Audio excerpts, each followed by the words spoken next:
Worldwide, we're looking at approximately 350 million people with diabetes. There's no question that we're in the midst of a diabetes epidemic.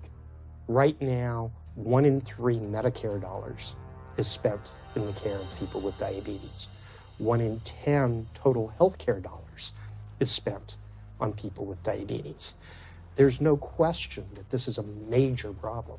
What in particular is the correlation with the diet and diabetes? I'm not going to get into that. Into diet? No.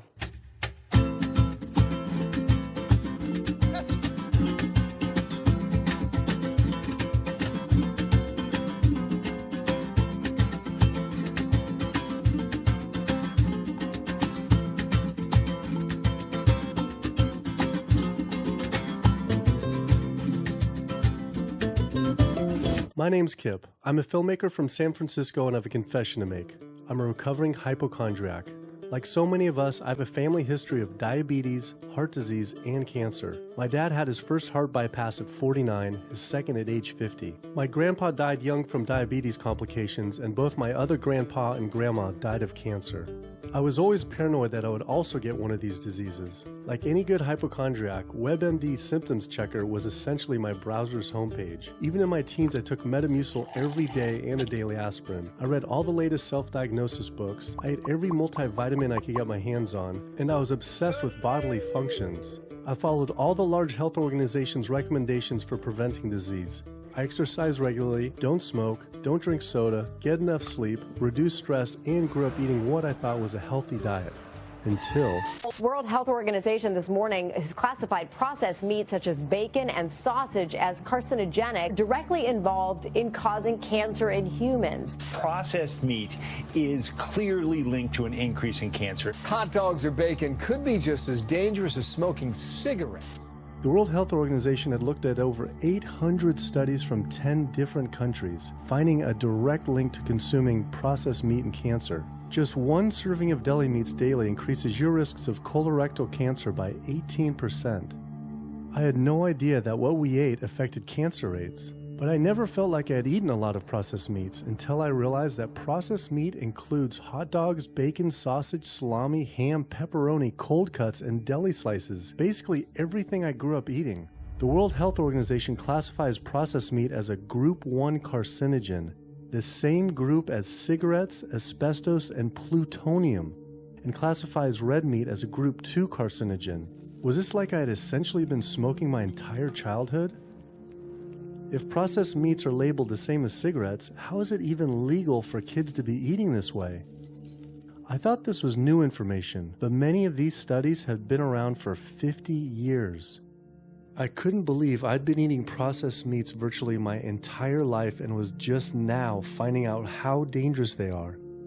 Why hadn't I been hearing about it from the American Cancer Society, the largest cancer group in the nation? When I went on their website, I was shocked to see that none of this information was featured on their homepage. But even more shocking, on their Eat Healthy page, they actually encouraged eating Group 1 carcinogenic foods like processed turkey and canned meats. This is after the World Health Organization reviewed over 800 studies definitively linking processed meat to cancer. Thank you for calling your American Cancer Society. My name is Sam. I'm a cancer information specialist. How may I help you today? Hi, I was calling because I was wondering why you all recommend people to eat processed meat on your website, which the World Health Organization has classified as a Group 1 carcinogen, which is in the same class as tobacco smoking, asbestos, and plutonium. This would be like a lung association having a how to roll your own cigarette section on their website. It's kind of the same thing. But let me just place you on a brief hold because He wasn't able to answer my questions and said someone would get back with me. I had always been concerned about cancer because both my grandma and grandpa died of cancer. I wondered if things would have been different had they known the link between diet and this terrible disease. In the US, 1 out of every 4 deaths is from cancer. Oh, sweet. American Cancer Society rep confirmed an interview this week. So we just went in for the interview with the American Cancer Society rep, and the security guard said there's no interview scheduled. So I went into my phone, and it turns out last night, after I told her that the interview is going to be about the correlation between diet and cancer, she said she could no longer do the interview. After repeated emails asking why she was declining my interview to simply talk about diet and cancer, she stopped responding altogether. Why would an American Cancer Society rep not want to talk about this? I was, however, able to connect with a growing movement of doctors who are willing to talk about the link between the standard American diet and disease. And it goes beyond just cancer. I took my old trusty van, Super Blue, once again out on the road. 2/3 of adults are now overweight or obese, and we have an epidemic cascade of debilitating disease that's overcoming the country. There's no way we can sustain the current style of care with the epidemic that we're creating with our diet and lifestyle choices. The diabetes, the arthritis, the heart disease, the dementia, the obesity, the cancers are affecting about 70% of deaths. All the data is that those 70% of deaths and morbidity are largely lifestyle related and preventable. Most kids by age 10 in the U.S. already have fatty streaks in their arteries, the first stage of atherosclerosis leading to heart attacks, strokes. Here in American medicine, we operate from the disease model. We are in the business of treating sick people. We are not in the business of trying to prevent people from becoming sick. When you look at chronic disease risk, all the things that we walk around worrying about, actually dietary choices trump smoking when it comes to those risks. If I could deliver one message to the researchers who are looking for the cause of diabetes and the cause of clogged arteries and the cause of high blood pressure and the cause of obesity, I would tell them the answer's in 3 words. It's the food. It's what Americans are eating. Today, with 2/3 of Americans being overweight, clearly there's a food issue. In the next 25 years, 1 out of every 3 Americans will have diabetes. My name's Michael Abdallah. I'm from Atlanta, Georgia, and unfortunately I was diagnosed about 10 years ago with diabetes, and 8 years ago I had 2 stents put in. I don't know where to go, I don't know what to do, you're just like out of options and you don't know what to do. You're taking medicine, you listen to this doctor, and the cardiologist says take this, and the endocrinologist says take that, then your general practitioner doctor says you don't know what's going on here, and it's a real challenging thing, and it's something that you don't want to get. You just don't want to get it.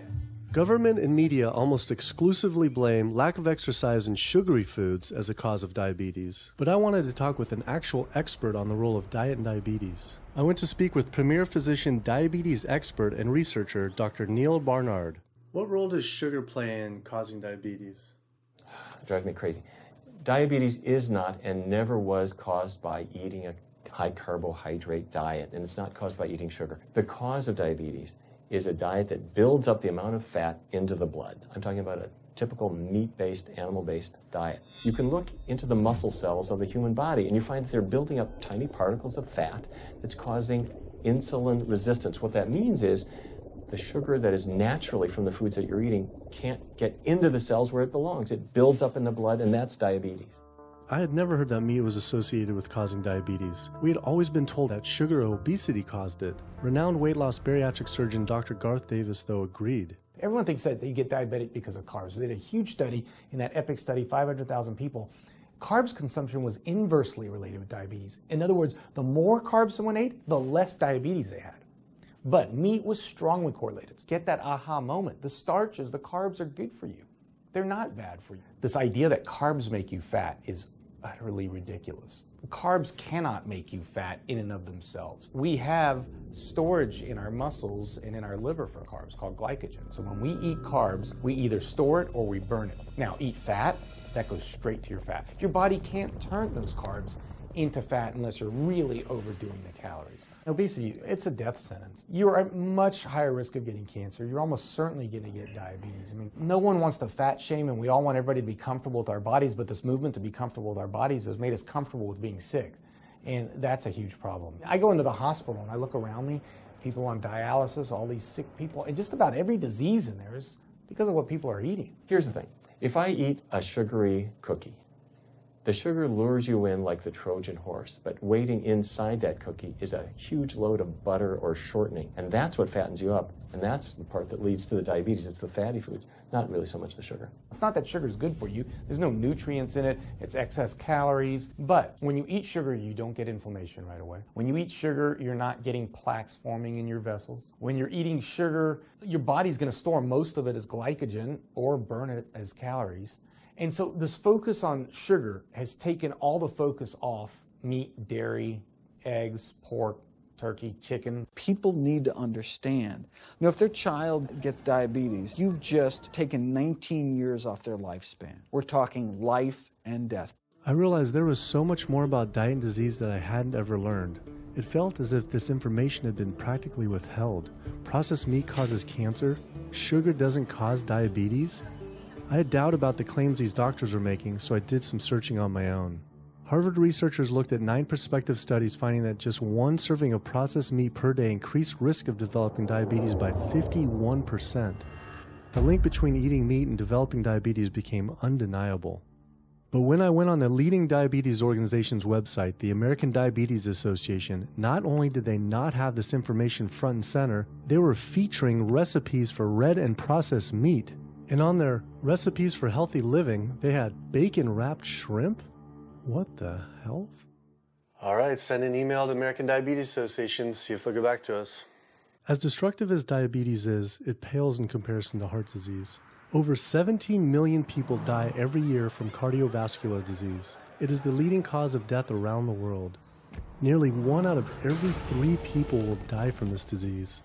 The amount of people who die from cardiovascular disease is the equivalent of 4 jumbo jets crashing every single hour, every single day, every single year. My name is Amy Resnick, and I'm from Swampscott, Massachusetts, a little bit north of Boston. And I recently went to my doctor for asthma because I had a very hard time breathing.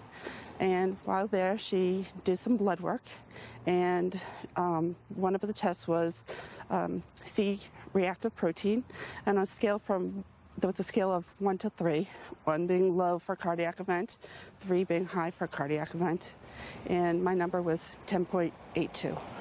What does that mean? That means I am on the road for a heart attack, and she said probably within the next 30 days.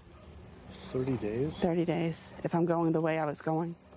I take this for my heart arrhythmia, take this for pain, oxycodone for pain, and lorazepam for stress, cyclobenzapine for a muscle relaxer, also take Topamax and Prozac, and I also use a CPAP machine to help me breathe, and my asthma has been so bad this past year, I use it during the day as well to get some air.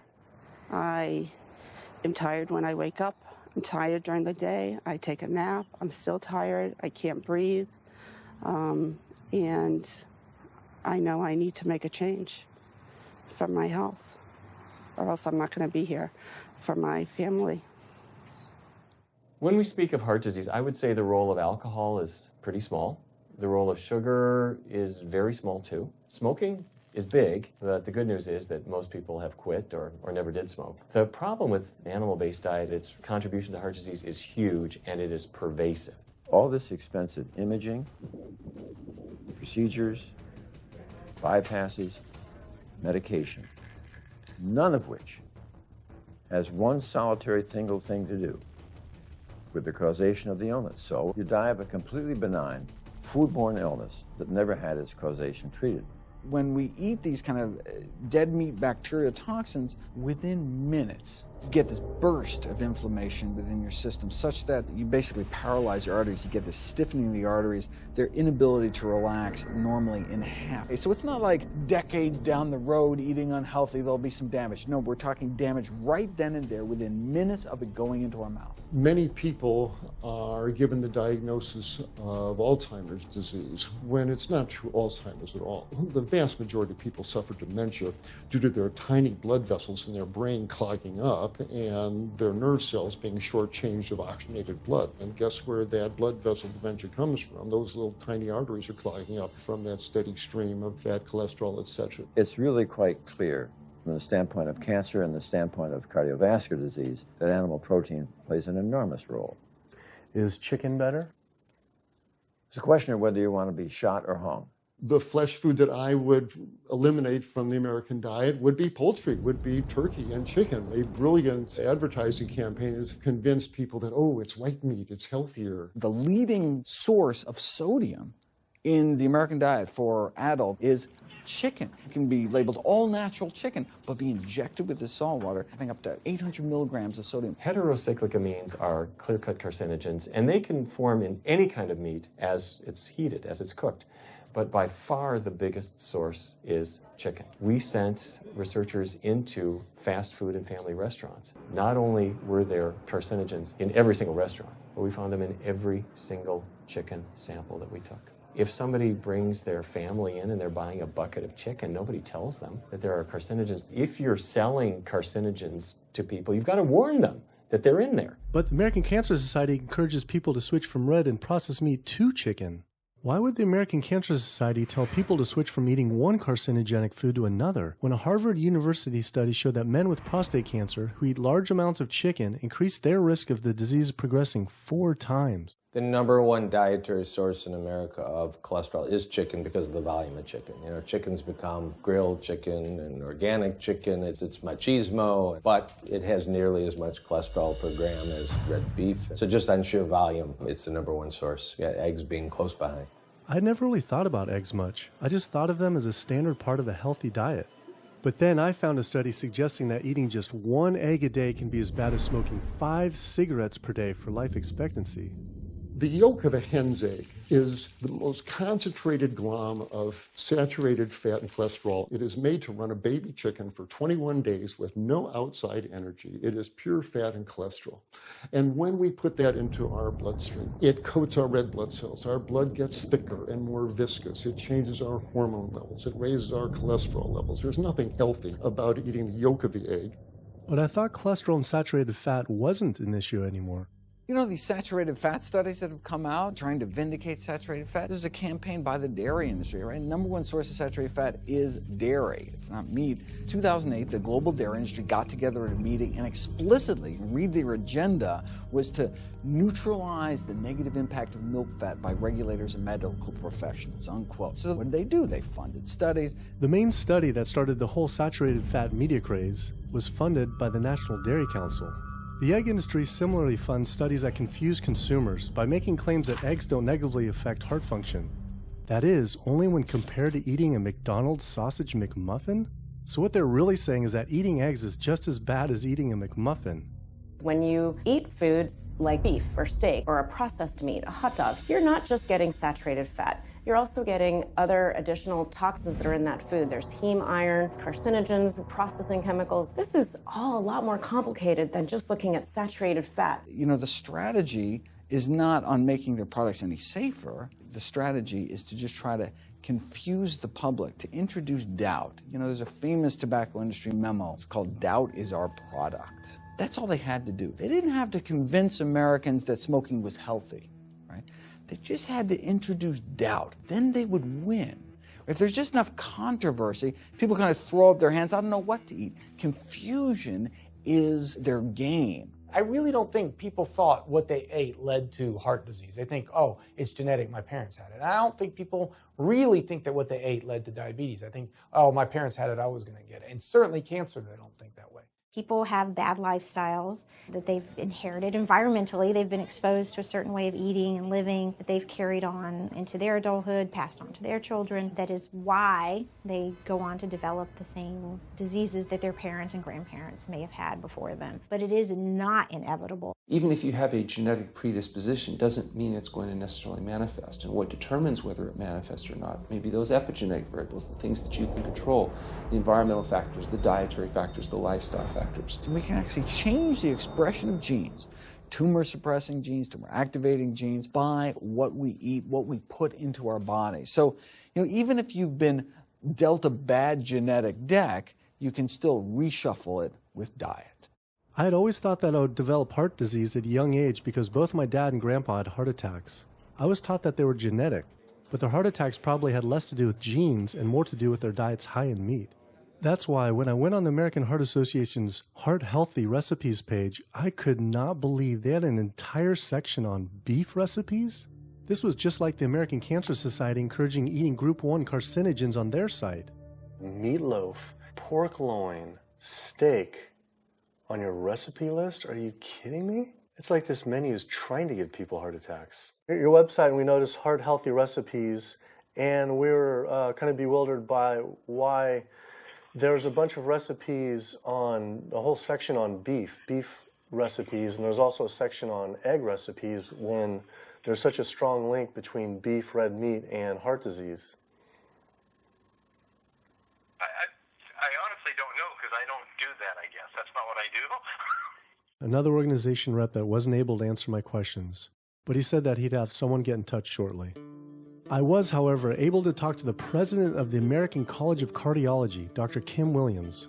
So the American College of Cardiology is a 47,000 member and growing organization with a dedicated mission to reduce heart disease and to improve patients' lives. And if you look at the incidence of hypertension and diabetes and mortality in men, they actually get reduced as you go higher and higher in terms of how much you restrict animal products.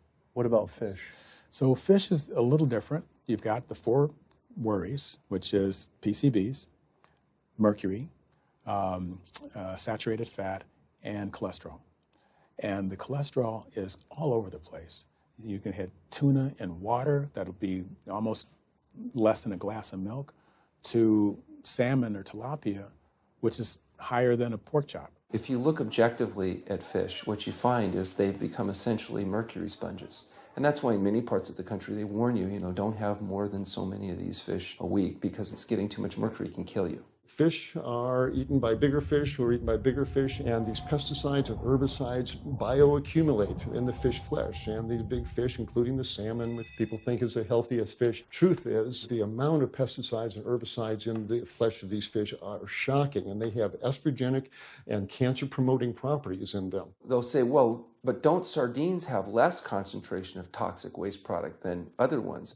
Something being less toxic doesn't make it healthy. It just makes it less toxic. Farmed fish is by no means healthier. All the antibiotics that these animals have to be fed, similar to chickens and turkeys kept in confinement. These fish get infections. They get fungal infections. They get bacterial infections. You've got to feed them antifungals, antibiotics, and these substances accumulate in the fish flesh as well. I always knew that pollution was bad for our health, but I had never thought about the environmental pollutants affecting food. Dioxins, being the most toxic man-made chemicals known to science, cause all sorts of things. They cause endometriosis, they cause cancers, they cause endocrine disruption problems. Most of your exposure, 93% of it, comes from eating meat and dairy products because it climbs up in the food chain so effectively. So you can get exposed to living near these incinerators and breathing it, but it'll take you 14 years to breathe in as much dioxin as a cow will ingest by eating the grass in one day. And that dioxin will accumulate in its fat, which includes the milk and the meat, and anyone eating meat or dairy products is going to get that dose of dioxin, so it climbs up the food chain every step. Men have no way in their bodies to get rid of dioxins, but women have 2 ways. They're both involving having a baby. One is that dioxin crosses the placenta into the growing infant, and the other is that it comes out from the breast milk. So if you have a meat and dairy consuming mother breastfeeding that infant, then the highest impacts of toxic exposure like mercury and dioxins will go to that infant. Pregnant women are told, certain types of fish should be avoided. But what about all these other animal products which are introducing, imagine as the fetus is developing, introducing these very harmful toxins which create reproductive abnormalities, developmental problems, and hormonal issues right as the child is developing, the most critical stage of development. It does make you worry when people say, don't you want to have a little bit of milk because you're pregnant? Don't you want to have some fish because you're pregnant? Who do you think is going to get the chemicals that are in that? All these environmental toxins and toxins from the feed that they're being fed accumulate in their tissues and are released into the mother and unfortunately to the child when you eat these products when you're pregnant.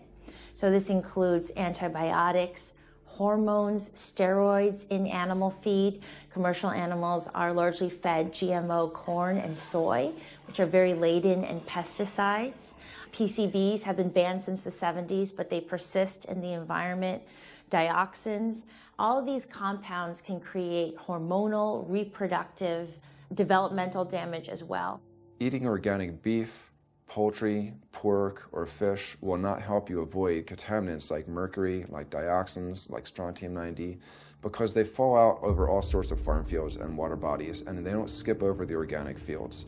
And so really the contaminants are coming in regardless of how these animals are raised.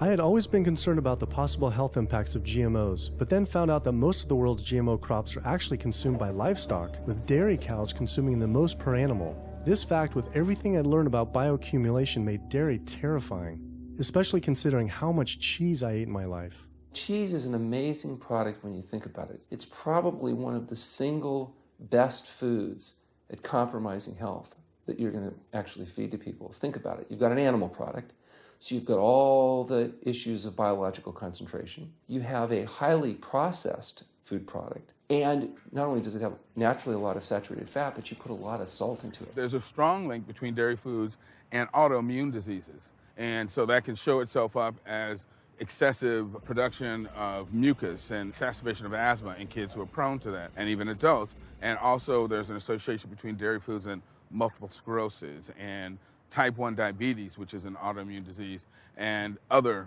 rheumatologic problems. Cow's milk is baby calf growth fluid. That's what the stuff is. There's absolutely no child or human on earth who actually needs the milk of a cow any more than they need the milk of a giraffe or a mouse. Most people in the world are lactose intolerant. I mean, that's the normal state of affairs. Why would your body create this enzyme to digest lactose after weaning, after infancy? It doesn't make any sense. 73% of African Americans are lactose intolerant, 95% of Asians, roughly 70% of Native Americans, and about 53% of Hispanic Americans are lactose intolerant. Our government is encouraging Americans of color to eat foods that it knows is going to make them ill. Ultimately, what that boils down to is the government is telling me as an African American to eat food that's going to make me ill for no health benefit so that it will benefit dairy farmers. That's a form of institutionalized racism. Yeah, milk is a risky food for human consumption. As a pediatrician, I see on a daily basis children suffering from conditions that are linked or associated to dairy consumption, such as eczema, acne, constipation, acid reflux, iron deficiency, anemia. Cow's milk protein is the most allergenic food. People say, well, no, I want hormone-free, not injected with bovine growth hormone. But milk is this hormonal fluid, so it's just packed with sex hormones and natural sex steroid hormones like estrogen, progesterone. In fact, doesn't matter if it's conventional milk, doesn't matter if it's organic milk. Milk without hormones, that's an oxymoron. Organic dairy has just as much saturated fat and cholesterol and galactose and all the things that you don't want as conventional dairy. Dairy products in general have a lot of other products associated with it, not the least of which is pus. I mean, they actually have laws limiting how much pus you can actually have in a milk and still sell it. I believe it's like 750,000 pus cells per cc. Because, I mean, you wouldn't want too much pus and it would be like pure pus. People might object. In fact, you could think of cheese as kind of coagulated cow pus, if you would. But I was always told that we need milk for strong bones. I'm Jane Chapman, and not too long ago, finally got some x-rays of the hips and back. Severe bilateral osteoarthritis of the hips. And actually, I'm scheduled for 2 hip replacements. That's bone on bone. It's the grinding of the joints. My stability is scary. I hold on to the walls if I'm at home. I've been told to use a walker. I'm only 61. This is not how you're supposed to live when you're this old. I have a really hard time believing that that's all that's left. Researchers have studied bone development in kids and whether they get stress fractures and that kind of thing. And the kids who drink the most milk have zero protection. Milk does not build strong bones. Harvard researchers have looked at a large group of older women. Over an 18-year period, the milk drinkers had zero protection from fractures. So this old notion that somehow milk is going to build strong bones or protect your bones later in life, it's a myth. People that drink milk have higher rates of hip fractures, have more cancer, and live shorter lives. It turns out that countries with the highest dairy consumption also have the highest rates of osteoporosis, so clearly drinking more milk doesn't protect your bones. Doing more research, I found that dairy was linked to many different types of cancer as well. Just like many of us, I thought that the majority of cancer was due to genes, but only 5 to 10% of cancer is actually genetic. Any cancer is caused by a DNA mutation, but that's not enough. So that can cause that first cancer cell, but one cancer cell never killed anyone. 2 cancer cells never killed anyone. But 1 billion cancer cells, now we're running into problems. So we need to reduce the growth factors in our body, like IGF-1, insulin-like growth factor 1. It's this cancer-promoting growth hormone involved in every stage of cancer cell growth and spread and metastases. Any animal protein boosts the level of IGF-1. Dairy products increases your risk for various forms of cancer, especially those related to your hormones. So breast cancer, prostate cancer, ovarian cancer. So this is not a product, even in its most pure state, you want to be consuming because it does come with risk. I found out that dairy can increase a man's chance of getting prostate cancer by 34%. And for women who've had breast cancer, just 1 serving of whole dairy a day can increase their chance of dying from the disease 49%, and dying from anything 64%. Why weren't breast cancer sites like Susan G. Komen warning everyone about this? For calling Susan G. Komen, this is Jocelyn. How may I help you? Okay, so we're wondering why you don't have a huge warning about the dangers of consuming dairy on your website when there's a direct link to breast cancer. There was a study published in the Journal of the National Cancer Institute that found out women consuming dairy who has had breast cancer increases their risk of dying of breast cancer 49%. I was wondering why it's not on your website. We cannot answer these types of questions. Once again, another health organization rep saying someone else would have to answer my question. Rather than risk being stood up again, I went straight to the local Susan G. Komen chapter to see if they would answer my questions.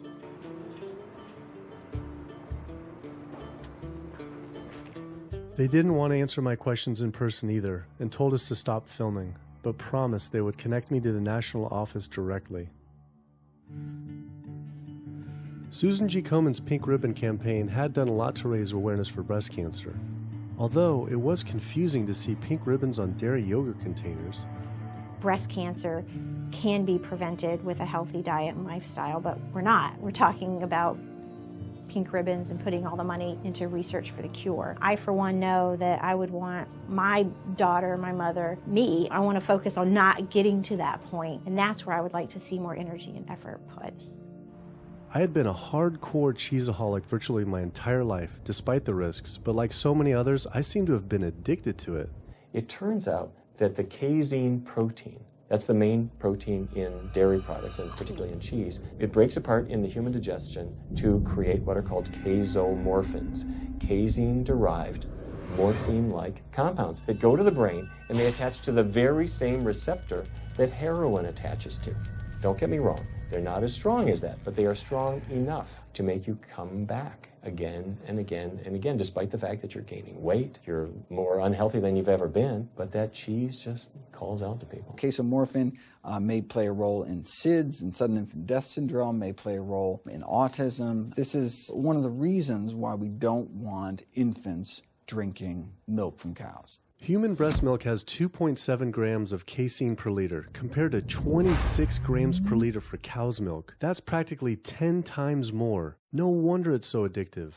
This talk about addiction made me think about all the drugs animals are fed. I went to the headquarters of the Center for Food and Safety, the nation's leading FDA government watchdog group, to see how concerned we need to be about drugs in our food. So that we know of, there are at least 450 different drugs that are administered to animals, either alone or in combination.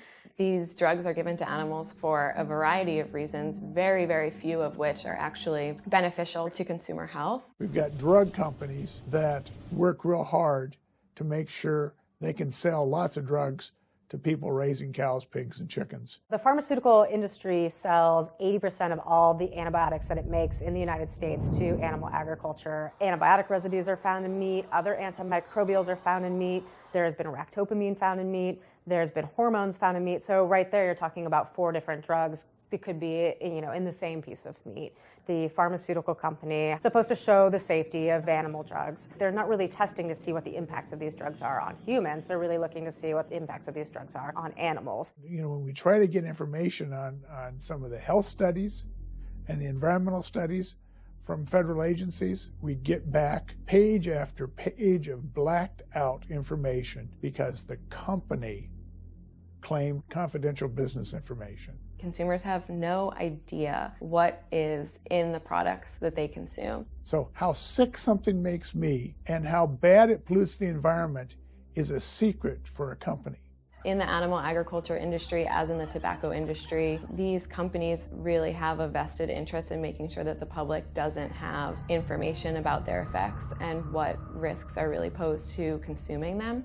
Have this system where animals are living in their own waste, they're living next to animals that are sick or even dead, and they're stuck in cages with these animals. The bacteria tends to spread, so that the pathogens that are being created in these filthy conditions are breeding resistance to antibiotics, and the public are becoming exposed to those. We already have people dying from salmonella and other things that you eat. We're having about 3,000 people die every year in the United States. That's more than the number of people that were killed in 9/11 in the Twin Towers in New York.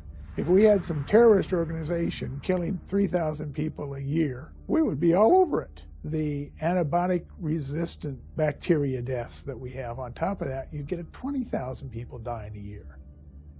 That's 7 9/11s every year. Can you imagine if that many people were being killed by some terrorist group in the United States every year? We would find them. You know, the World Health Organization has said we're nearing a post-antibiotic era in medicine. You'll be at risk in minor surgeries to have a fatal infection. You'll be at risk going to the dentist if you have a tooth extracted. Or it'll be like Civil War medicine. You get an infection in your leg and you cut your leg off. So you have this very dangerous situation. By crowding these animals in, they become a perfect engine for generating a new flu virus that can come out into the community. If you lived near a swine spray field, not even the CAFO, but the waste disposal field, you were 3 times more likely to have a MRSA infection.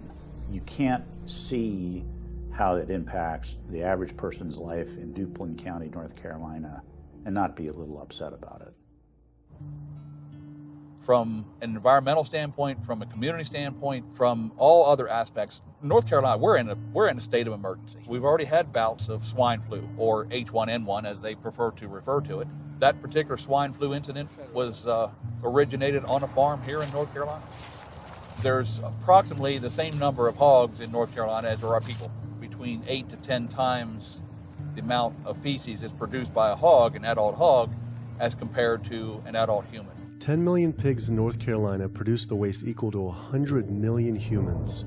This is the equivalent of the entire U.S. eastern seaboard flushing their toilets into North Carolina. But there is no waste treatment. The pigs' waste falls through slats in the floors of the sheds they are forced to live in. It is then pumped into giant waste pits, which leach into rivers and streams, and is pumped out unfiltered onto fields, further polluting the environment and neighboring health.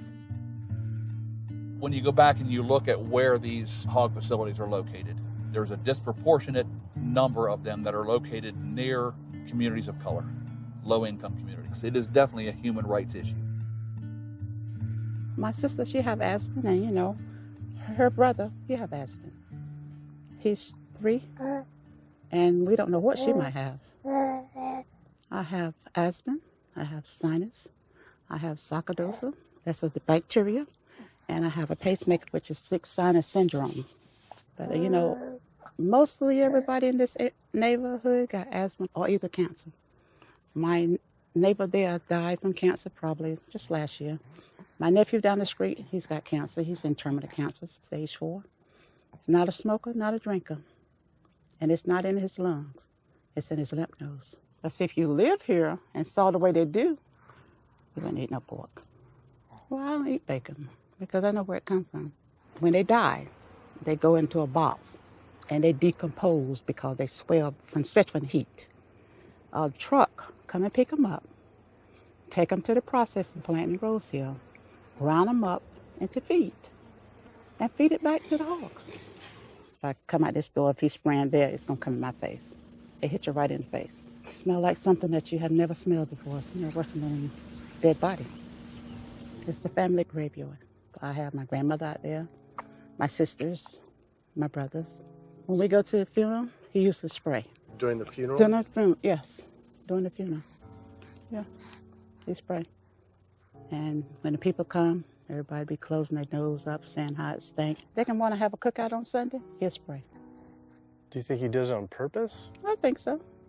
Because he just sprays Sunday. He always sprays Sunday. And in most of these area, hog houses and turkey house is in the black area or the Hispanic area. It's either or.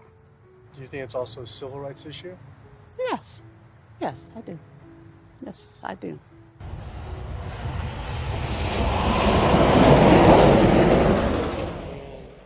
There have been times in the past that I have gotten ready on the Sunday, gotten ready to go to church and come out, and the smell was so strong that I had to go back and regroup because it got in my clothes and I just couldn't go to church smelling like hogs, you know. I just couldn't do it. So I don't think the government cares. They care more about cooperation than do people, individuals. And they're going to keep on. They're going to put more chickens in this state. This is the feast season. You're in capital of the world right here in North Carolina. My state. Look, there's a blue line stream right here come into my property almost, and the Kentucky Creek right here. I've seen that blue line stream now filled with feces and urine from that hog pen, and they can say, well, we feed the world. They're not interested in feeding the world. They're interested in making money. You take the money away from it, they'll let the folks starve. Because if you want to feed the world, you can feed the world with more corn, using corn and wheat and stuff like that, and you can meat. Meat is a luxury item. When we're doing things that hurt other people, we're wrong. But a lot of good people will sit there and eat bacon knowing that it's causing someone else to be very unhappy. I woke up the next morning to find the Burden River had experienced another massive fish kill from the pollution running off hog farms. Tens of thousands of fish were washing up on shore. All this talk about health, I realized that I was only focused on personal health. But health started to mean so much more to me. It was about health of my family and our communities. I couldn't under good conscience support an industry that I knew was harming others. Pollution from animal agriculture isn't just an issue in North Carolina, though. Raising animals for food produces more greenhouse gases than the entire transportation sector. It is a leading cause of rainforest destruction, species extinction, ocean dead zones, and freshwater consumption.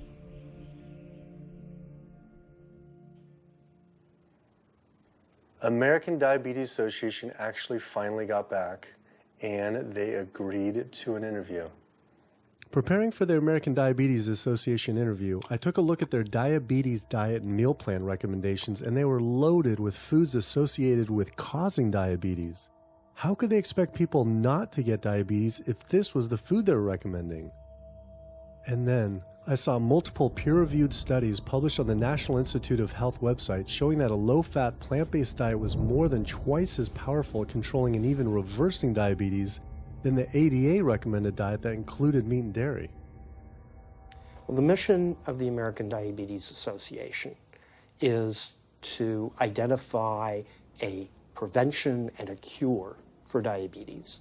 But in the meantime, to improve the lives of all people who are affected by diabetes. And what's the best way to prevent this? For type 2 diabetes, it's unclear. We can't prevent type 2 diabetes in everybody. When we were doing the research, we came across a lot of studies that said that you actually could potentially cure or reverse diabetes with a purely plant-based diet. I don't believe there's sufficient evidence to demonstrate that.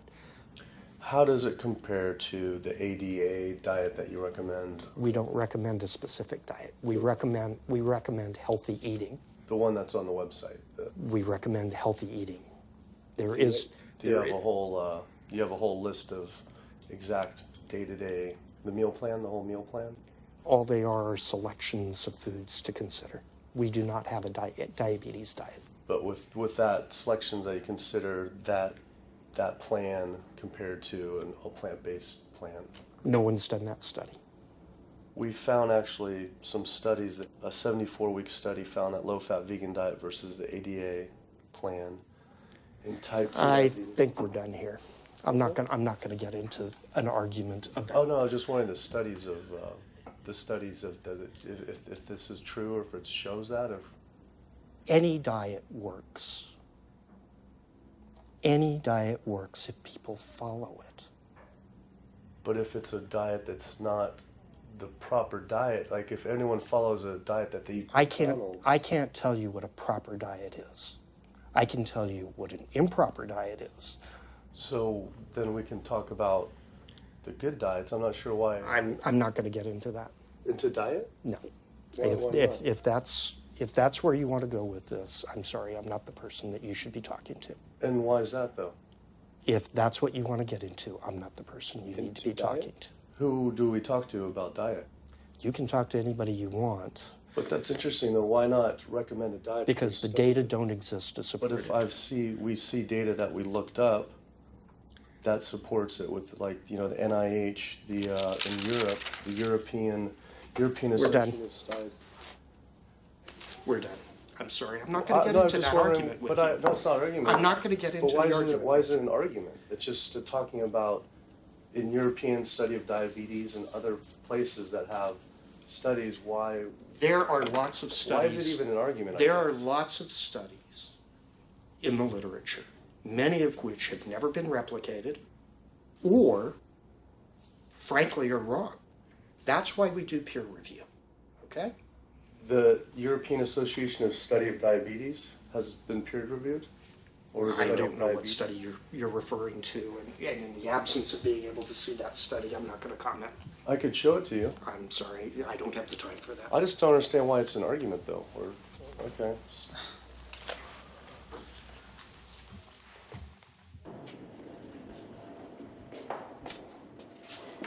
That was interesting. What he wanted to talk about was people living longer with diabetes.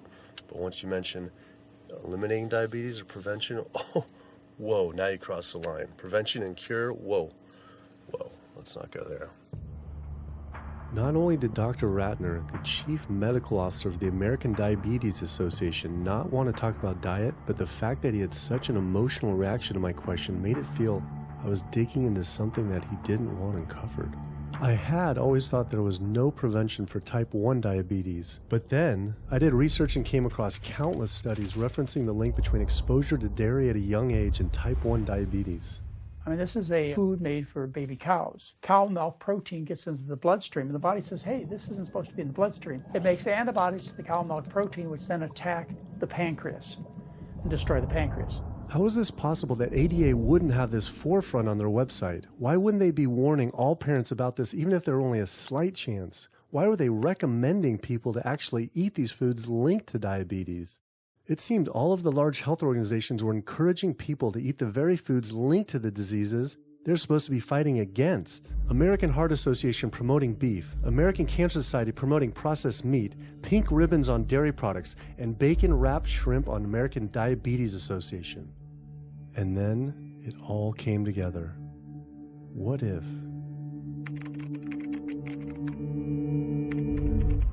And there it was. The American Diabetes Association was taking money from Dannon, one of the world's largest dairy yogurt producers, Kraft Foods, makers of Velveeta processed cheese, Oscar Mayer processed meats, Lunchables processed kids meals, and Bumblebee Foods, makers of processed canned meats.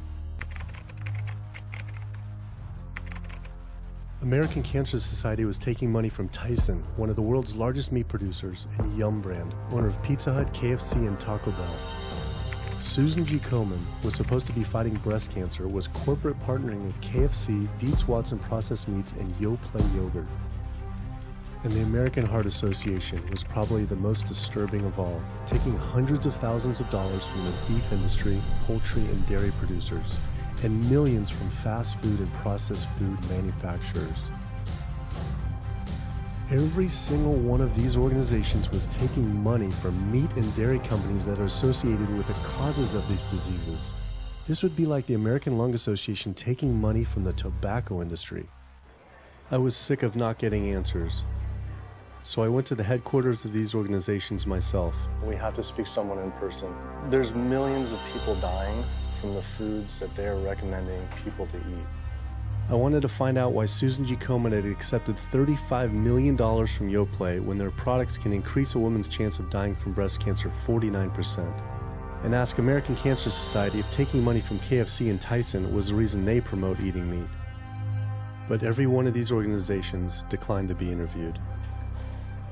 What's really sad is that we cannot trust information from these leading health organizations like the American Heart Association, the American Diabetes Association, because they are taking money from the very industries who are causing the problems that they're supposed to be helping to prevent. So that makes the truth something that you are not going to be hearing, as far as nutrition goes, from these organizations. Well, that would be the end of their funding, that would be the end of their jobs, that would be lawsuits, they would bring the entire catastrophe down upon their heads, and they would essentially disappear as organizations. This one time I got invited to a charity fundraiser for the American Diabetes Association, and I showed up, and they had a whole buffet, and it was all just animal products. I remember like a big thing of barbecue chicken.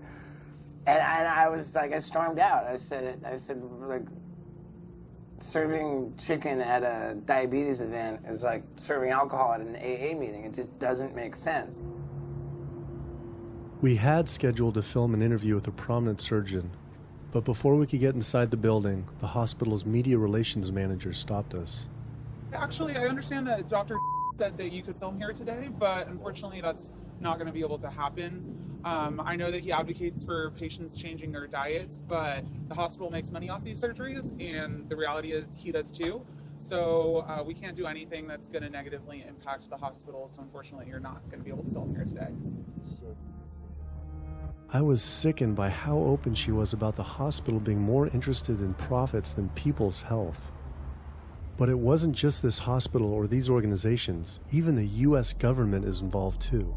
Every 5 years, the U.S. Department of Agriculture creates dietary guidelines for Americans. The committee who writes these guidelines has been made up of individuals who have received money from McDonald's, the National Dairy Council, the American Meat Institute, the National Dairy Board, the National Livestock and Meat Board, the American Egg Board, Dannon, candy and sugar companies, Coca-Cola, and Anheuser, just to name a few, which means we are getting our dietary recommendations from the very industries that are killing us. And when the USDA, makes a pyramid or a power plate every 5 years for the American public, they're going to guarantee that on that plate are going to be foods which, when consumed, will result in millions of Americans perishing. The USDA, which is supposed to be protecting us, has two missions. It's supposed to protect us, and it's supposed to protect the producer. And guess what? When those two come head to head, they usually choose the producer. In internal documents uncovered by Dr. Greger, the USDA admitted that eggs cannot legally be called nutritious, low-fat, part of a balanced diet, low-calorie, healthful, healthy, can't say it's good for you, or even safe. Yet they still promote these products to the American people through federal checkoff programs.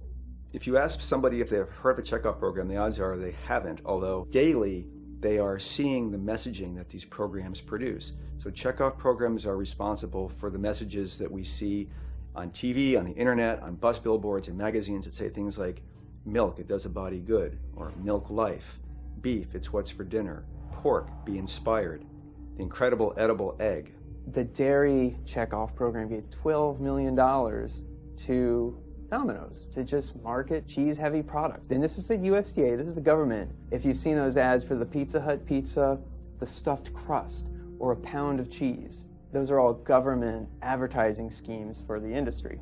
How can we put more cheese on beef? How can we put more milk in a coffee? Things like that to just drive consumption of these just unbelievably unhealthful products. So McDonald's, for instance, has 6 people staffed full-time, according to records we've found, whose salaries are paid for by this government program, but funded by the producers who are regulated by it.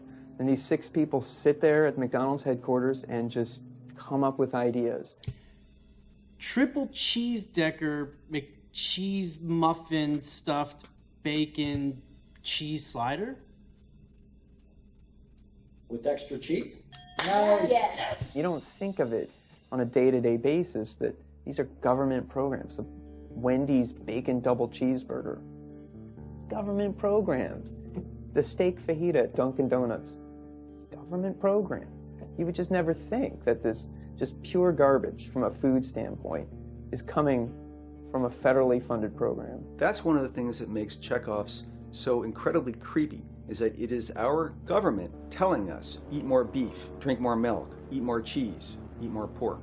One of the very effective ways that the dairy industry promotes its products is to reach children because kids are impressionable, they're going to be consumers for their entire lives, and you might as well get them while they're young. So dairy spends at least $50 million promoting its products in public schools throughout the country with posters with people with milk mustaches and messages like milk it does a body good or milk life. Targeting young people, right? The tobacco industry had to keep replacing their customers who are dying with new customers. The meat industry knows they have to target young people. That's why we have these foods in schools and marketing messages at a younger and younger age for kids to get hooked on all the wrong kinds of foods. So there's all kinds of parallels. School districts where processed meats are all over the place. Maybe it's going to be bacon on the menu, sausage, hot dogs, or pepperoni pizza. Any of those things are processed meats, and those are pretty much the worst of the worst with a direct link to colon cancer. And yet you have every day in the schools meal items with processed meats. If the Surgeon General puts warning labels on tobacco because of their cancer risk, why aren't the same warning labels on meat?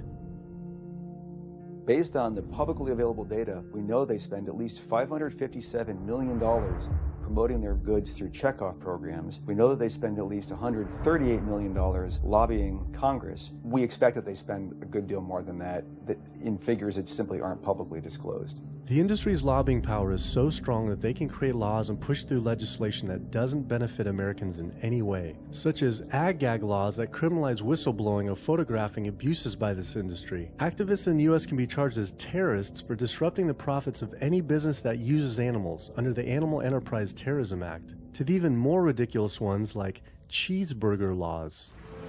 A cheeseburger law is a law that says a plaintiff cannot recover against a manufacturer, distributor, or retailer on the theory that the food made the plaintiff obese or caused an obesity-related disease.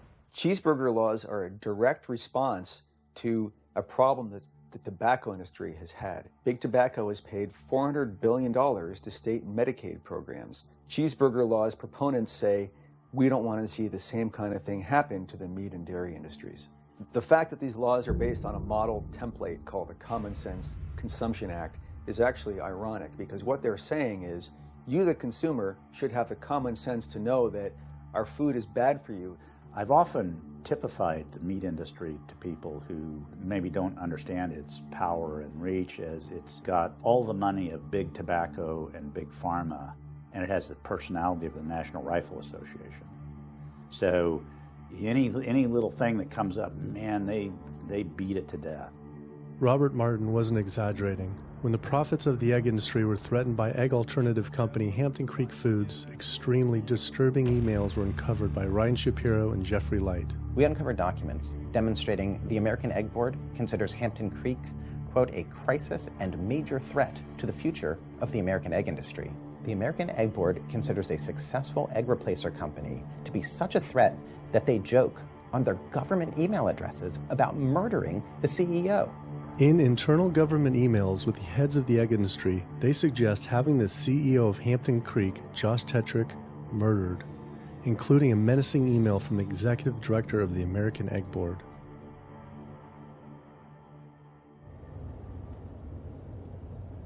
The meat producers don't have to pay for the heart disease or the environmental destruction or any of the other externalities, as economists call them, that their products cause. You know, then there's the whole pharmaceutical aspect of it, and the fact that there's a very strong pharmaceutical industry and lobby that has a huge stake in preserving the status quo. And these chronic diseases, these are the cash cows of the pharmaceutical industry. You have a $5 billion stent industry. Do they ever want to see that go away? We've got a $35 billion statin drug industry. Do they ever want to see that go away? I'm talking about the pharmaceutical industry effectively controls what doctors are told. Most research isn't put into prevention, it's put into the medication that we might use for that particular disease.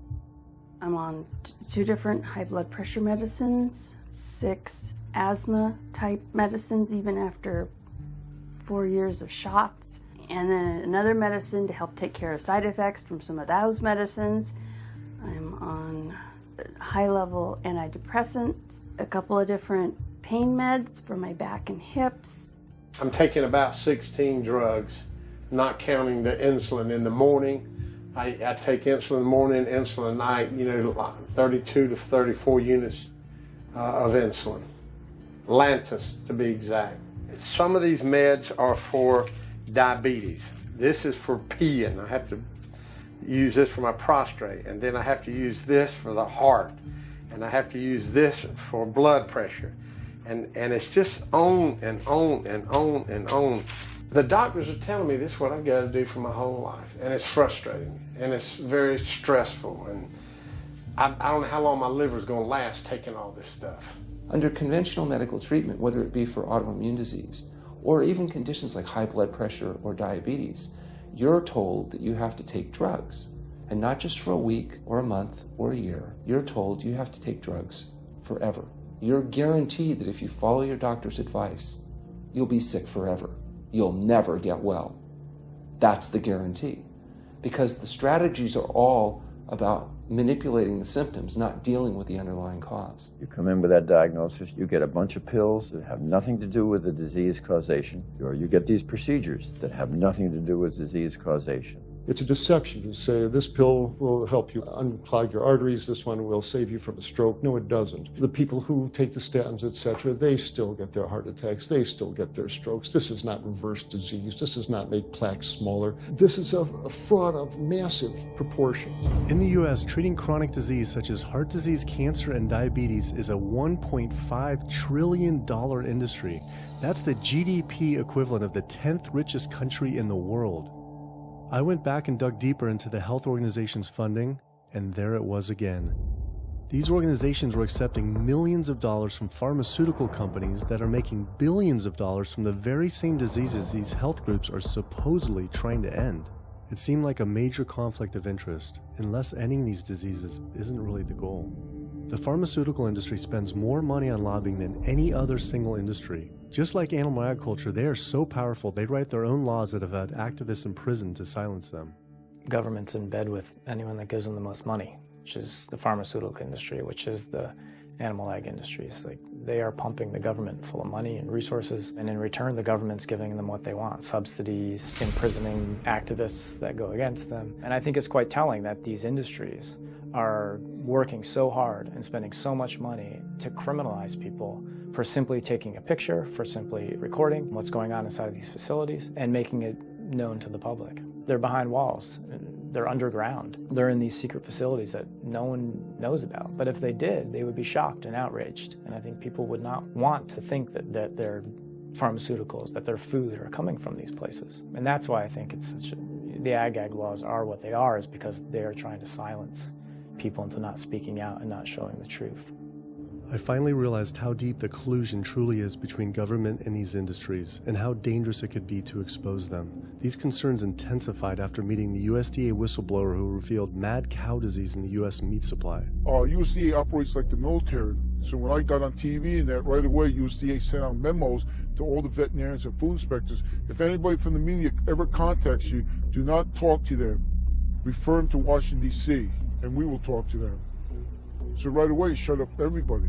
The American public should be very concerned about this, what's going on with USDA. Here in the United States, we have at least 4 cases of mad cow disease, but I'm almost positive there's more cases than that, but the government isn't looking for it. So what you're saying is that there could be already mad cow disease in humans. Right, and I think a lot of it was misdiagnosed. With the Alzheimer's or dementia, it takes several years, you see the progression, but to make it easier, these doctors just sign off on it as dementia or Alzheimer's without actually taking a biopsy of the brain to see if it's that, or is it actually a prion disease like Creutzfeldt-Jakob disease or mad cow disease.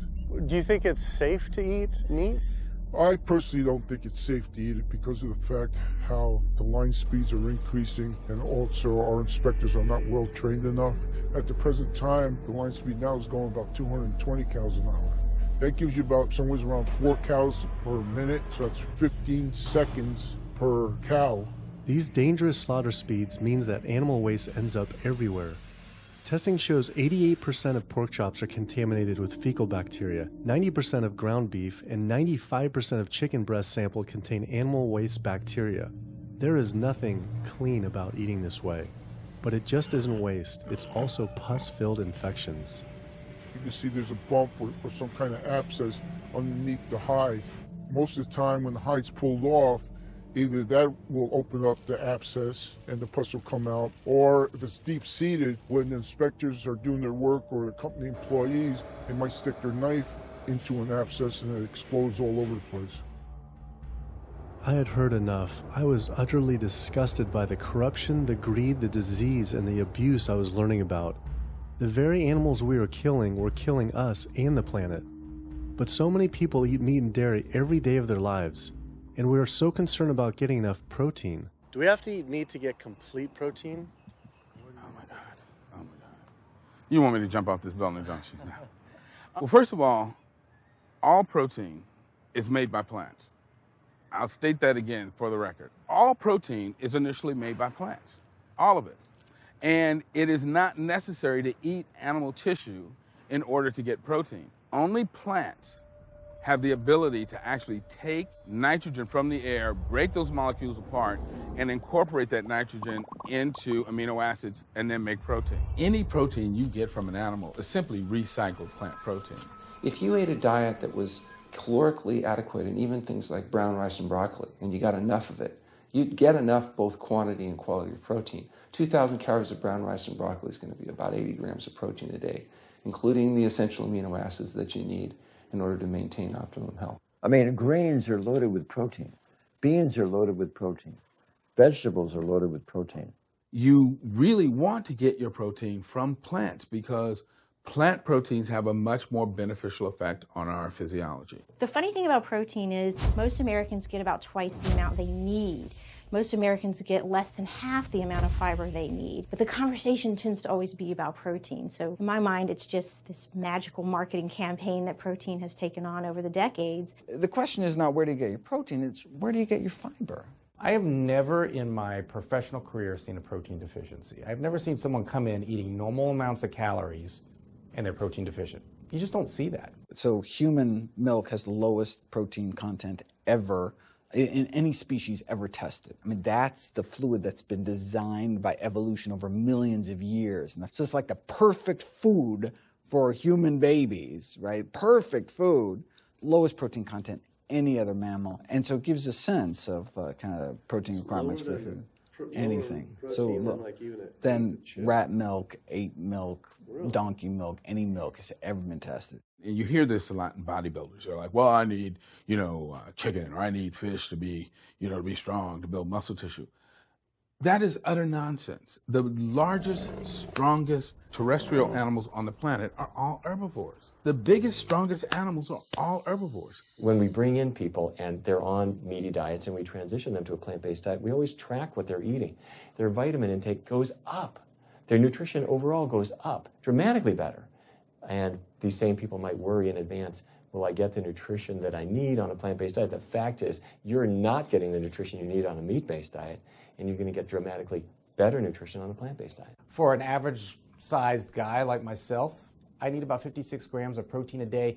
That's optimum. Probably I really need 30 to 40 grams a day. Diets that are really high in these protein create diabetes, create heart disease, create cancer, create the diseases that I'm treating on a daily basis. But this is the opposite of what all the high-protein diet fads say. The food you eat determines the bacteria that live in your gut. While you eat animal flesh every day, you are summoning up bacteria that eat carnitine. And those bacteria will turn that carnitine into a molecule called trimethylamine. Your liver then turns that into trimethylamine oxide. That's a molecule from hell. That molecule drives cholesterol into the artery walls. And the people who are consuming this flesh-based diet are contributing to plaque building up. They may lose weight on this diet, and that's good. But what's happening inside your arteries, paleo friends? What's happening is that plaque is building up, and these are the folks who drop dead at the gym at 39. Oh, he was lean and he looked really good.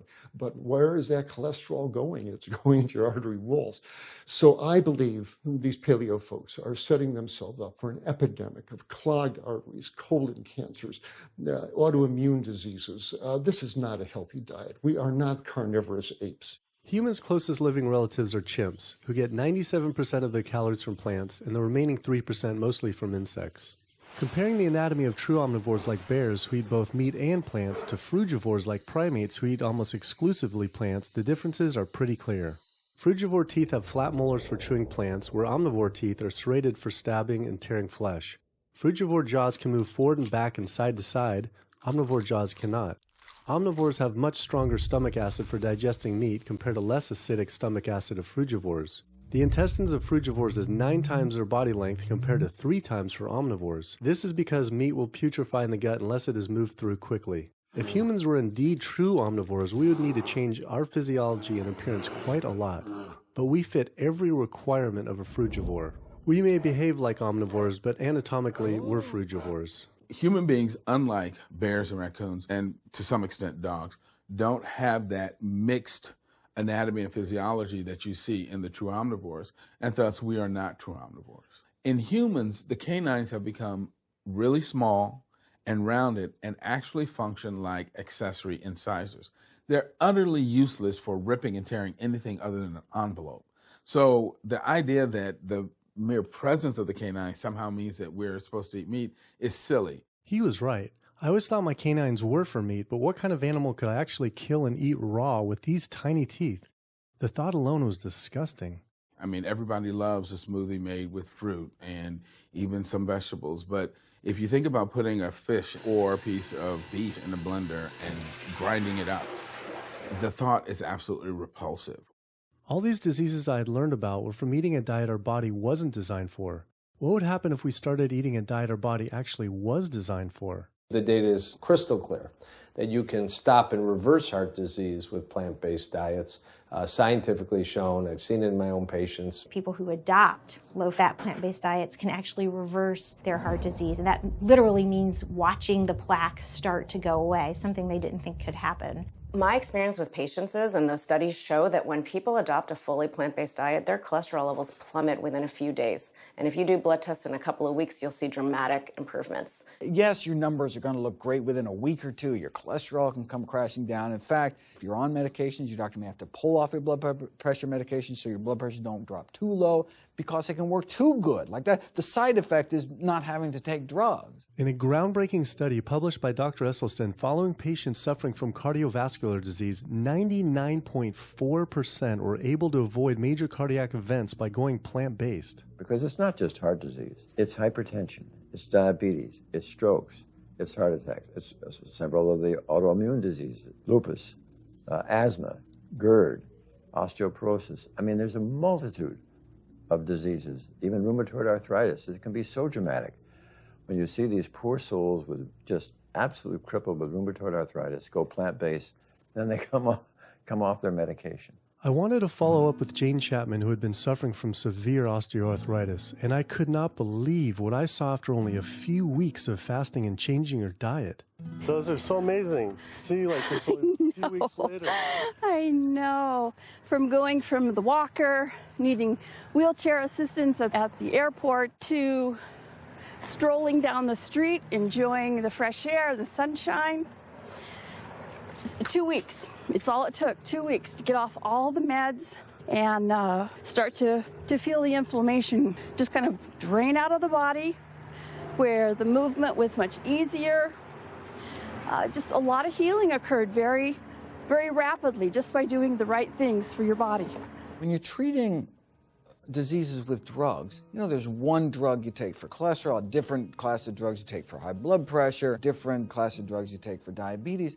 But with diet, a plant-based diet affects all these diseases, one diet to kind of rule them all. The impacts of eating this way go far beyond ourselves. By getting rid of heart disease alone, we would save up to $48 trillion in the USA, 3 times the US GDP. Conditions like high blood pressure, you don't have to take the drugs the rest of your life and be sick forever. What you can do is live in such a way that it gives the body a chance to heal itself. We took 174 consecutive patients with high blood pressure, and 174 people were able to lower their blood pressure enough to eliminate the need for medication. For inflammatory bowel disease like Crohn's, the best remission rates ever achieved through plant-based diet. MS, multiple sclerosis, the best results ever achieved compared to any medical, surgical, any kind of intervention was a plant-based diet. You can see that with every sequential reduction in animal products, people live longer, they have less heart disease, they have less cancer, they have less diabetes. You can actually take human cancer cells, put them in a petri dish, and you can drip the blood of those eating vegan, get about 72% suppression in human prostate cancer cell growth in vitro. They wanted to try this again with women and breast cancer. So they said, let's see what a plant-based diet can do. After just 2 weeks, their bodies cleaned up. You drop their blood on the same carpet of cancer cells. You can clear off the whole plate. This is after just 2 weeks eating healthy, which raises the question,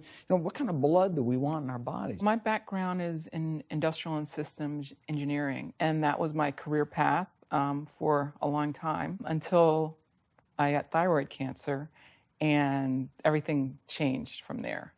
I decided that I wanted to try alternative methods and treatments rather than have surgery and have my thyroid removed, which meant I'd be on medication forever, and I didn't want that. I just started reading how a plant-based diet can heal the body, and it has worked for so many people. So I immediately just switched to a completely whole food plant-based diet. After a year, the cancer was completely gone, and my thyroid had shrunk to normal size, and I was completely free of that. This was tough to believe. Couldn't this all just be from eating healthier, though, like no sugar? Turns out Dr. Walter Kempner from Duke University back in the 1940s was reversing some of our worst killer diseases with diet alone. And the diet he was using was not only strictly plant-based, but it was made up of white rice, fruit, and table sugar. And he was reversing diabetes, he was reversing malignant hypertension, reversing heart disease, the diabetic complications, reversing diabetic blindness. So these people basically had death sentences, went to him, and were given basically sugar, this horrible diet, but it was strictly plant-based. If this information had been around since the 1940s, why don't all doctors know this? We're not taught about the power of food in medical school. No one is taught that the changes that we make with our diet are probably the single most powerful thing we can do to determine our destiny. It trumps our genetics. Why isn't your doctor telling this? Odds are your doctor never learned any of this. In fact, there's even a bill introduced just mandating physicians get 7 hours nutrition training every couple years, just to kind of stay on top of it. And who came out against that? The California Medical Association. Even the family physicians, the surgeons, all the mainstream medical groups came out opposed. It's 7 hours. That's a lot, even if it's over 1 4-year period. So they're not just kind of neutral, but they're actually actively opposing nutrition education. Ironically, when patients come to doctors with questions, they assume that the doctor knows something about nutrition, and so it's kind of a double whammy that doctors haven't been taught much about nutrition. Why don't we hear about this from dietitians when nutrition is their entire specialty? Turns out the American Nutrition and Dietetics Association puts out nutrition fact sheets written by the industries themselves. The industries pay $20,000 per fact sheet and explicitly take part in writing them. So you can learn about eggs from the egg industry, and you can learn about lamb from the lamb industry. This would be like learning about the benefits of smoking from the tobacco industry. When people are eating meat, I think of it as a bit like smoking. It's sort of Russian roulette. You may not get diabetes, but your chances of getting diabetes, about 1 in 3. You may not get cancer, but your chances, if you're a man, about 1 in 2. A woman, 1 in 3. Your chances of gaining weight, 2 out of 3. It's not all diet, but most of it is. The best thing that you can do to make sure that you empty all those bullets out of the chamber and you're not taking risks with your health is to get the animal products out of your diet and eat healthy foods. I came to True North to help me with my asthma and to lose a little weight, and it's amazing. Just in 2 weeks of changing my diet, don't have to take any asthma medication, no antidepressants, no pain medication, no heart medication, nothing, no medications at all. And it's just incredible. I was taking Oxy and Advil, and I was taking 800 milligrams of Motrin 3 times a day just to get through the day because I was in so much pain. And now, nothing. Wow. Nothing at all. 2 weeks. 2 weeks, So 14 days. All that medication, you're completely off. Completely off everything. It's just been so frustrating to me because I went to so many different doctors for help, and I tried so many different medications to help me with my asthma, and nothing helped, and I was stuck on the couch for the last 10 months, unable to breathe, and now in 2 weeks' time, 14 days, I'm off my medication, and I can breathe, and I feel good, and I can walk. My life has changed, and it only took 2 weeks of a whole plant-based diet. That's incredible. Yeah. That is incredible. It really is. That's amazing. It really is. I feel so blessed and so good and just so happy to be doing this, and I'm hoping that I can be a role model for other people and not be pushy about it, because everyone's going to do it in their own time. But thank God my time is now. So. Thanks. Thanks. As powerful as Amy's story was, I knew for some, eating 100% plant-based would still seem extreme. I think there's this sense that everything's okay in moderation, right? But we haven't seen that moderation works. There really isn't a study that shows that by eating meat and eggs in moderation, you can actually turn your heart disease around and get better. But I know people who've given up meat and they felt sick. Yeah, it's unlikely that anybody's symptoms are caused by a dead, decaying flesh deficiency. The lack of highly processed animal food products in the diet is not going to be associated with the causal factor about why they're sick. There is going to be a reason why they're not feeling well, but that's not going to be one of them. So I've had people go vegan, and they come back to me, and they're like, I'm hypothyroid, and my doctor says I'm hypothyroid because plant-based diet makes you hypothyroid. I'm like, so what does your doctor tell all his meat eaters that are hypothyroid? Boy, what's an animal flesh or dairy that you can't get in plant-based? Cholesterol, heterocyclic amines, E. coli. You know, if you think about it, there is nothing in an animal-based diet that you can't get in healthier form somewhere else. The only other vitamin is vitamin B12. It's not made by plants, not made by animals either, made by little microbes that blanket the earth. So because the way we live in our sanitized world, unless you're eating bacteria-contaminated foods, we need to get a source of B12 from somewhere. And so the healthiest, cheapest, safest source is to get a vitamin B12 fortified food or vitamin B12 supplement, not to get it from meat and dairy. What about people who say they have to eat meat for their blood type or their genes? I mean, it's like I need meat because I'm a Capricorn, or I need meat because I have an A+ blood. I mean, it's like, what do you say? No one has to eat meat. I mean, there's no vitamin, mineral, nutrient that you can't get from non-animal sources. Valentine's Day, I decided to go vegan and give up all meat, which was never in my thoughts in a while, million years, but I've heard so much success from people that are vegan. And so I gave up all animal products whatsoever. I've lost 29 pounds. I've been able to cut my meds in half.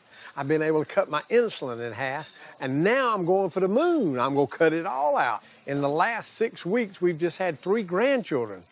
And my ugly face is going to be around to see them graduate from high school and college. I'm going to be here. My mission is to let everybody know you do not have to suffer from diabetes and cancer and heart disease because someone in your family had it or because the doctors are telling you this is what's going to happen. You can take charge of your health and have a positive outcome just like I did. The reason I'm so committed to this is, my grandmother had diabetes, and I didn't know what I know now about healing the body. And if I did, I feel like she could have lived at least a few years longer. And so it's in her honor that I do what I do. Because I could save someone else's grandmother, aunt, uncle, father from that, So I'm excited about getting the message out there. There's a common belief that eating plant-based is expensive. Not at all. It can be done in a very inexpensive way where you buy foods that are in season and you shop in the bulk bins, and that saves a lot of money. You can eliminate a lot of your expenses on your grocery bill by not buying meat and dairy because those things are expensive. Our meal plan for a family of 4 is $25 per person in the family. 2064 is your total. 2064, whoa. That's for an entire week of food. Really? An exploding movement of elite athletes are utilizing vegan diets to heal injuries, speed recovery times, and enhance their performance. Before I was vegan, I was only bench pressing 315 like 5 times.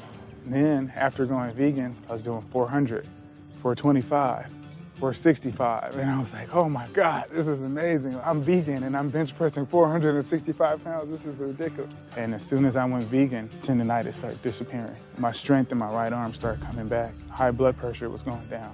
You can't be strong and be dying on the inside. That's not strong. That's weak. That's really weak because you look big and strong on the outside. Yeah, big man. No, but your heart's crying for help on the inside. You're dying. I'm a professional parkour athlete, a two-time world freerunning champion, and more recently I got into Ninja Warrior where I'm captain of Team Europe as we won USA versus the world. For something like Ninja Warrior and parkour specifically, you really need to have a good strength to body weight ratio. So I was carrying mass that I really didn't need. And when I went vegan, I lost 15, 20 pounds. I was more agile, I was more efficient, more stamina in my body. Just that extra bit of pop that I didn't have before, it just gave me that extra strength. But this is a very vibrant way to live. It can enhance you as an athlete. For me, 100% better athlete than I was before. It unlocked a whole new chapter of my training. The science is there, the health is there, the athletes are there proving that you don't need to eat dead animals to be strong, to be healthy. I started working out when I was 47 years old. All the muscles you see, I gained as vegan. I gained 15 pounds of muscles on my body, eating all plant-based vegan foods. All the aches and pains in my body, it just went away. Because I'm not ingesting so many inflaming foods, the acidic foods that animal products are. Gorillas, rhinos, and elephants, they all get their muscles and strength from eating plants. That's what I do. I travel all around the world for my surfing, and I've always been able to eat vegan. I feel like if you want something, you can make it happen. I just don't make any excuses. I would never not be vegan now that I know all the benefits and now that I know how it feels to be vegan. Every aspect of my life has been improved by adopting this lifestyle. I feel better, I perform better athletically, I sleep better, my energy with my kids is better, my focus at work is better, everything is better. My skin cleared up, kept myself trim for 9 years now doing this. All I can tell you is that I felt and I continue to feel better than I ever felt before. My friend Jason Lester and I were the first people to do this challenge called Epic 5, which entailed doing 5 Ironmans on 5 Hawaiian islands in under a week. An Ironman is a 2.4-mile swim followed by a 112-mile bike and then running a marathon, 26.2 miles after that. So we did 5 of those in a row on 5 different islands in a little under a week. Yeah. You almost die? Yeah. Where'd you die? So I guess the famous question, where did you get your protein in there? From plants. Like so many people, I was looking for excuses not to change my diet. But once I finally did, I felt liberated.